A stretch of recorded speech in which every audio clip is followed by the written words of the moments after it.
আসসালামু আলাইকুম। সবাইকে আবারও আমন্ত্রণ জানাচ্ছি আমাদের আজকের এপিসোডটি দেখার জন্য। চিকেন খেতে কি খুব ভালোবাসেন? তাহলে আজকের রেসিপিটি আপনার জন্যই। চিকেন দিয়ে বানিয়ে নেওয়া যায় চটজলদি রেস্টুরেন্টের মতো চিকেন সাসলিক। ছোট বড় সকলের পছন্দের একটি খাবার চিকেন সাসলিক। তো চলুন খুব বেশি কথা না বাড়িয়ে আজকের রেসিপিতে চলে যাওয়া যাক। ফার্স্টে এখানে আমি একটা ফ্রেশ ক্যাপসিকাম নিয়ে নিয়েছি।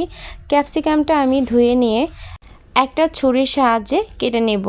ক্যাপসিকামগুলোকে সোজাভাবে কাটলেই হবে না, এটিকে আসলে বুঝে বুঝে কিউব করে কাটতে হবে সাসলিকের যে শেপ থাকে সেই শেপ অনুযায়ী, কারণ শেপ অনুযায়ী না কাটলে ক্যাপসিকামগুলোকে দেখতেও বেশি ভালো লাগবে না। এই যে ক্যাপসিকামগুলোকে আমি ছুরি দিয়ে আলাদা আলাদা একটা ভাগ করে নিয়েছি। এখন মধ্যে যে বিচির মতো থাকে সেই বিচিগুলোকে ফেলিয়ে দিয়ে খুব ভালোভাবে এটিকে কিউব করে নিতে হবে। একটা সাইজ বুঝে বুঝে করতে হবে। এই যে দেখুন আমি প্রত্যেকটা সাইজ কীভাবে করে নিয়েছি। তো এরকম করেই ক্যাপসিকামগুলোকে কেটে নিতে হবে।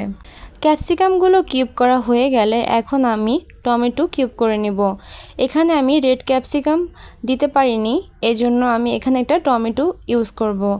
কারণ টমেটো দিলেও ক্যাপসিকামের মতো একটা সুন্দর কালারফুল দেখতে লাগবে, তাই এখানে আমি একটা টমেটো ইউজ করব।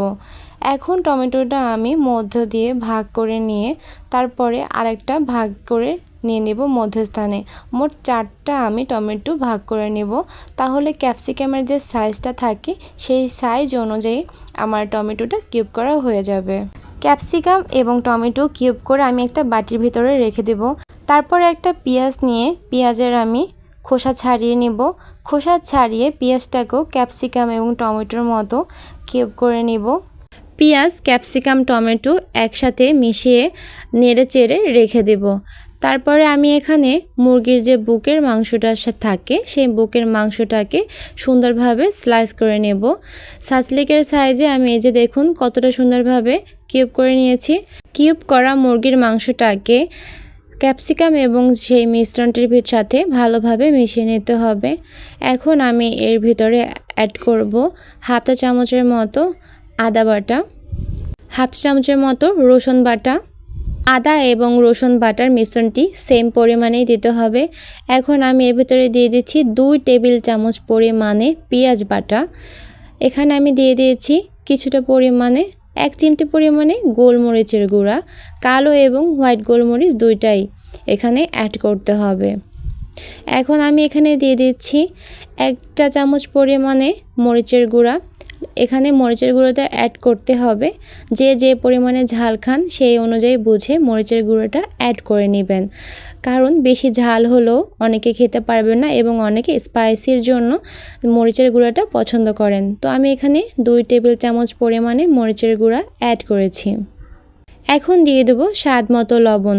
এখানে আমি 1 চামচের মতো লবণ অ্যাড করেছি, আপনাদের স্বাদ মতো লবণ অ্যাড করে নেবেন। তো আমি এখন অ্যাড করে দিয়েছি 1 চামচের মতো ধনিয়ার গুঁড়া। হাফ চামচ করে করে আমি এখানে 1 চামচের মতো ধনিয়া অ্যাড করেছি। এখন আমি এর ভিতরে অ্যাড করব টমেটো সস। টমেটো সসটা দিলে সাসলিকের টেস্টটা আরও দ্বিগুণ বেড়ে যায়। তো আমি এখানে প্রায় 2 টেবিল চামচের মতো টমেটো সস অ্যাড করেছি। এখন অ্যাড করে দেব 1 টেবিল চামচের মতো সয়া সস। এখানে সয়া সসটা আমি 1 টেবিল চামচের মতো অ্যাড করেছি। এখন 1 টেবিল চামচের মতো চিনি দিয়ে আমি সাসলিকটাকে ভালোভাবে মিশিয়ে নেব। এই মশলাটাকে ভালোভাবে যত মেশাতে পারবেন প্রত্যেকটা ক্যাপসিকাম এবং মাংসর গায়ে ভালোভাবে মিশে যাবে। আর যদি ভালোভাবে মিশে না যায় তাহলে এই সাসলিকটা খেতেও মজা লাগবে না।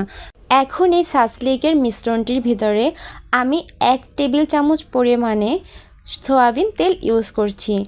আমার বাসায় সরিষার তেল ছিল না, এই জন্য আমি সয়াবিন তেল ইউজ করেছি। ম্যারিনেটের পর্যায়ে তেলটা ইউজ করতে হবে, কারণ ম্যারিনেটের পর্যায়ে তেলটা ইউজ করলে মাংসটার সাথে ভালোভাবে মিশে যাবে।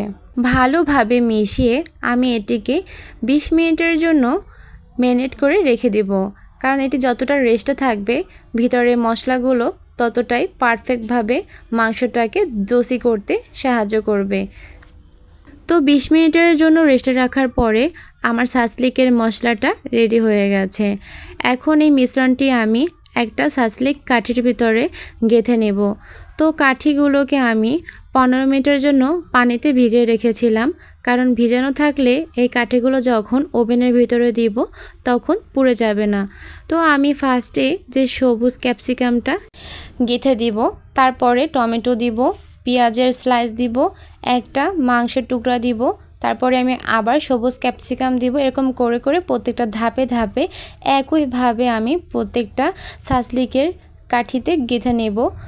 তো এই যে আমার দেখুন সাসলিক গাঁথা হয়ে গেছে, এরকমের করে আপনার প্রত্যেকটা সাসলিক কাঠিতে গেঁথে নিতে হবে।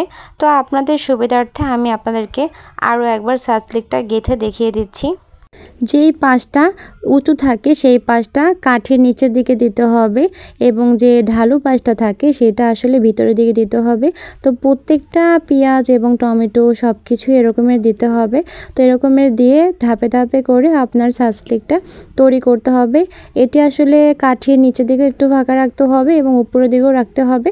মধ্যস্থানে আসলে সাসলিকটা এভাবে সাজিয়ে দিতে হবে। তো আসলে আর আমার এই ভিডিও দেখে আপনাদের মনে করি না যে আর কোনো সমস্যা থাকতে পারে। এই যে দেখুন আমার সাসলিকগুলো তৈরি হয়ে গেছে।